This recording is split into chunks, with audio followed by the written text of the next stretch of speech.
أعوذ بالله من الشيطان الرجيم بسم الله الرحمن الرحيم وما خلقت الجن والإنسان إلا ليعبدون وقال النبي صلى الله عليه وسلم بعثت لأتمم مكارم الأخلاق صدق الله العظيم وصدق رسوله الكريم الحمد لله आज মধ্যম আন্দোলন যুব সমাজ ও প্রবাসীদের উদ্যোগে আয়োজিত এক তাফসীরুল মাহফিল আল্লাহ রাব্বুল আলামিন আমাদেরকে এই মাহফিলে আসার এবং বসার জন্য তৌফিক প্রদান করেছেন সেই জন্য সকলেই বলি আলহামদুলিল্লাহ।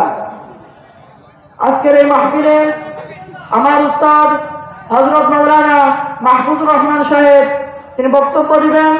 আপনাদেরকে হযরত প্রাণ ভরে আপনাদেরকে তার বক্তব্য শোনাবেন এবং আপনারাও তার থেকে অনেক নসিহত শুনবেন, যেগুলো শোনার পর আপনারা জীবনকে খুব সুন্দরভাবে উন্নতির দিকে নিয়ে যেতে পারবেন ইনশাআল্লাহ। আপনারা আপনাদের জীবনকে সুন্দর করার জন্য আজকের এই তাফসীরুল কুরআনের মাহফিলের আয়োজন করা হয়েছে যুব সমাজ এবং প্রবাসীদের উদ্যোগে। আল্লাহ রাব্বুল আলামিন আমাদেরকে সৃষ্টির লক্ষ্য উদ্দেশ্য করে আল্লাহ রাব্বুল আলামিন সূরাতুজ যারিয়ার 56 নম্বর আয়াতে বলেন ওয়ামা খালাকতুল জিন্না ওয়াল ইনসানা ইল্লা লিয়াবুদুন। এই আয়াতের যদি লিটারালি অর্থ করা হয় তাহলে এর অর্থ এরকম হয় যে ওয়ামা খালাকতুল জিন্নি ওয়াল ইনসান, আমি আল্লাহ মানুষ এবং জিনকে সৃষ্টি করি নাই, ইল্লা লিয়াবুদুন, তবে সৃষ্টি করেছি শুধুমাত্র আমার ইবাদতের জন্য। যারা ব্যাকরণ সম্পর্কিত ধারণা আছে তারা অবশ্যই জানেন যে তবে শব্দ দ্বারা কন্ডিশনাল ওয়ার্ড, এটা এই শব্দ দ্বারা শর্তকে যুক্ত করা হয়। পূর্বের যে কথাগুলো থাকে ওইটার উপর ভিত্তি করে একটা শর্ত দেওয়া হয়। যেমন একজন লোক আমাকে বলল আমি তোমাকে 500 টাকা দেব যদি তুমি আমার কথা শোনো।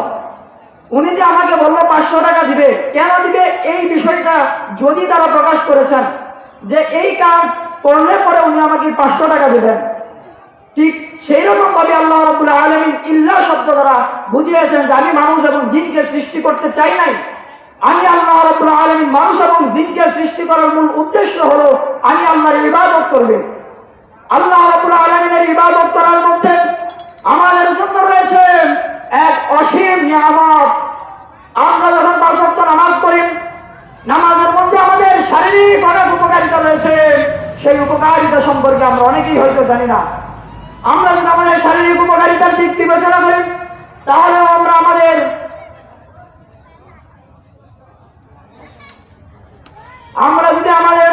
শারীরিক দিক থেকে বিবেচনা করি, বর্তমান গবেষণা বলছে যে ব্যক্তি 5 ওয়াক্ত নামাজ পড়ছেন, প্রতিনিয়ত নামাজ আদায় করতেছে, তার জন্য কিছু উপকার রয়েছে। আমরা যখন আল্লাহু আকবার বলেন তাকবীরা তাহরিমা বাঁধার জন্য কাজ পর্যন্ত আমাদের হাত উত্তোলন করি, তখন আমাদের যে মাসলগুলো আছে সেগুলো সতেজ হয়ে যায়, সেগুলো রক্ত চলাচল বৃদ্ধি হয়ে যায়। সেই জন্য আমাদেরকে আল্লাহু আকবার পর্যন্ত এতটুকু হাত উঠাই আমরা, যেন আমাদের শারীরিক এবং মানসিক সব দিক থেকে এই নামাজ আমাদের জন্য অপূরণীয় আল্লাহ রাব্বুল আলামিনের পক্ষ থেকে দেওয়া নিয়ামত, যে নিয়ামতের শুকরিয়া আমরা কখনো আদায় করে শেষ করতে পারবো না। দ্বিতীয় আমরা যখন তাকবীরা তাহরিমা বেরি, অনেকে নাভির নিচে, অনেকে নাভির মধ্যে, অনেকে নাভির উপরে, যে যেখানেই বাজি না কেন আমাদের যে রক্তগুলো আছে, রক্ত চলাচল যেখান দিয়ে করেন, এই রক্ত চলাচলগুলো একে একে যখন টানা লাগে, যখন টান দিয়ে থাকে তখন রক্ত চলাচল বেড়ে যায়। আর যখন আমরা সিজদাতে যাই, রুকুতে যাই, তখন আমাদের বডিটা একদমই ফুল বডি স্ট্রেট হয়ে যায়, একদম সমান হয়ে যায়, যার কারণে আমাদের শরীরের রক্ত চলাচল অনেক গুণে বেড়ে যায় এবং আমাদের শারীরিক অনেক সমস্যা থাকে যেগুলো আমাদের জন্য আল্লাহ রাব্বুল আলামিন এটার মাধ্যমে দূর করে দেয়। এই যেমন আরো অনেক উপকারিতা রয়েছে।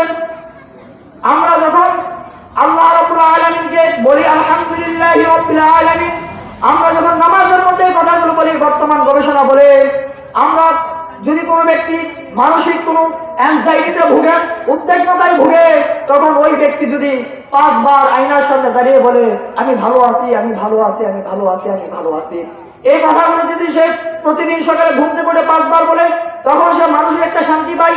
আর আমরা প্রতিনিয়ত যখন ফজরের নামাজের জন্য আমরা জাগ্রত হচ্ছি, আমরা নামাজ ঘুম থেকে উঠে পড়ি আলহামদুলিল্লাহ, আমরা আল্লাহর প্রার্থনা করছি, আল্লাহর প্রশংসা জ্ঞাপন করছি যে এই কারণে তিনি আমাদেরকে নতুন একটা সকাল দিয়েছেন, তার অনুগ্রহে আমরা নামাজে যেতে পারবো।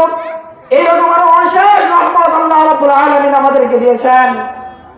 আমরা যখন সূরা ফাতিহা পড়ি, 2 রাকাত যখন সুন্নাত পড়ি, তখন আমরা দুইবার 4বার আমরা সূরা ফাতিহার মধ্যে আলহামদুলিল্লাহ পড়ি। আলহামদুলিল্লাহ, সমস্ত প্রশংসা আল্লাহর। আল্লাহর প্রশংসা বান্দা তখনই করে যখন আল্লাহর কাছ থেকে বান্দা নিয়ামত পেয়ে বান্দা খুবই সুখী, খুব আনন্দ উল্লাসে আছে, ঠিক তখনই আল্লাহ রাব্বুল আলামিনের শুকর বান্দা আদায় করে। আরো বিশেষ অনেক নিয়ামত রয়েছে। এইভাবে আমরা প্রতিদিন ফজরের 2 রাকাত ফরজ নামাজের মধ্যে আমরা 2বার পড়ি এবং সুন্নাত নামাজের মধ্যে আমরা 2বার পড়ি এবং আমরা ঘুম থেকে ওঠার পর 1বার পড়ি। এইভাবে 5বার যখন আমরা বলি, তখন আমাদের মানসিক দুশ্চিন্তা, মানসিক অ্যাংজাইটি অনেক গুণে কেটে যায়। আল্লাহ রাব্বুল আলামিন প্রতিটা নিয়ামত, প্রতিটা আইন, প্রতিটা বিধান আমাদের জন্য দিয়েছেন। সমস্ত কিছুই দিয়েছেন আমাদের উপকারের জন্য, অপকারের জন্য কোনো কিছুই দেয় নাই। আল্লাহ রাব্বুল আলামিন আমরা যে তাকে রব হিসাবে মানব, রব হিসাবে মানার জন্য, একজনকে রব হিসাবে মানার জন্য কমপক্ষে 5টা গুণ তার মধ্যে থাকতে হবে। এর মধ্যে 1 নম্বর হলো তাকে সৃষ্টিকর্তা হিসেবে বিশ্বাস করতে হবে। আমরা মনে প্রাণে জীবন দিয়ে বিশ্বাস করি আল্লাহ রাব্বুল আলামিন আমাদের একমাত্র সৃষ্টিকর্তা। অনেক সময় শয়তান আমাদের মনের মাঝে বিভিন্ন প্রকার কুসংস্কার ঢুকায় দেয়। ওই জিনিসটাকে সৃষ্টি করলো, আমরা বলি আল্লাহ সৃষ্টি করছেন। তোমাকে কে সৃষ্টি করলো? আমরা বলি আল্লাহ আমাদেরকে সৃষ্টি করছে। এইভাবে এক সময় শয়তান আমাদেরকে বলে, তাহলে তোমার রবকে কে সৃষ্টি করছে? তোমার আল্লাহকে কে সৃষ্টি করছে? তখন আমরা বলি, হাই হাই, এখন তো এই প্রশ্নের জবাব আমার জানা নাই। আমি আমার ছোট্ট জ্ঞানে যে বিষয়টা, এটা থেকে আমি বুঝতে পারলাম। এর সোজাসুজি উত্তর হলো, আমাকে আল্লাহ রাব্বুল আলামিন বানাইছে, এই কথা যদি আমি বুঝতে পারি, তাহলে এটা আমার জন্য বোঝা খুবই কঠিন যে আল্লাহ রাব্বুল আলামিনকে কে বানাইছে। আমরা যদি সৃষ্টিকর্তার স্রষ্টাকে যদি আমরা খুঁজে বের করতে যাই, যদি তার স্রষ্টাকে খুঁজে পাই, তাহলে সে সৃষ্টিকর্তা হয় কিভাবে? এর দ্বারা বোঝা যায় আল্লাহ রাব্বুল আলামিন যা আমাদের থেকে গোপন রেখেছেন, তার গোপনেই থাকবে, তার প্রকাশ্যে আনার কোনো প্রয়োজন নাই। আমি সংক্ষেপে আর কয়েকটা বিষয় আছে যেগুলো রব হওয়ার জন্য শর্ত, এবং আল্লাহ রাব্বুল আলামিনকে এই গুণে গুণান্বিত থাকার কারণে তাকে আমরা অবশ্যই বিশ্বাস করব। নাম্বার 2 হচ্ছে তাকে সৃষ্টিকর্তা এবং পালনকর্তা হিসেবে তাকে মানতে হবে, যে তিনি আমাদের খাওয়ান দাওয়ান সমস্ত কিছুই দেন। 3 নম্বর হচ্ছে তাকে বিধানদাতা, আইন প্রণয়নকারী হিসেবে আমাদের তাকে বিশ্বাস করতে হবে। 4 নম্বর হচ্ছে তাকে সমস্ত ইবাদতের হকদার তাকেই মনে করতে হবে। আর যদি আমরা তাকে সমস্ত ইবাদতের হকদার না মনে করি, আমি যে আয়াতে কারিমা তেলাওয়াত করেছি, আল্লাহ রাব্বুল আলামিন বলেছেন, ইল্লা লিয়াবুদুন, আমি তাদেরকে সৃষ্টি করেছি শুধু আমার ইবাদতের জন্যই। আমরা যদি তার ইবাদতকেই প্রাধান্য দেই, তাহলে আমাদের পক্ষে অন্য কিছু করা সম্ভব না, যার কারণে তার ইবাদত আমাদেরকে পালন করতে হবে। আল্লাহ রাব্বুল আলামিন এতক্ষণ যে কথাগুলো বললাম, আমাকে এবং আপনাদের সকলকে এই কথাগুলোর উপর আমল করার তৌফিক দান করুন, এবং আল্লাহ রাব্বুল আলামিনের দেখানো সহজ সরল পথে আমরা যেন চলতে পারি সেই তৌফিক দান করুন। সকলে বলি আমিন। ওয়া আখিরু দাওয়ানা আলহামদুলিল্লাহি রাব্বিল আলামিন। এই মুহূর্তে আপনাদের সামনে কুরআন ও হাদিস থেকে সংক্ষিপ্ত আকারে বক্তব্য নিয়ে আসছেন হযরত মাওলানা বুরহানুদ্দিন সাহেব। হযরত ওনার মূল্যবান নসিহত পেশ করার জন্য সবিনয় অনুরোধ জ্ঞাপন করছি।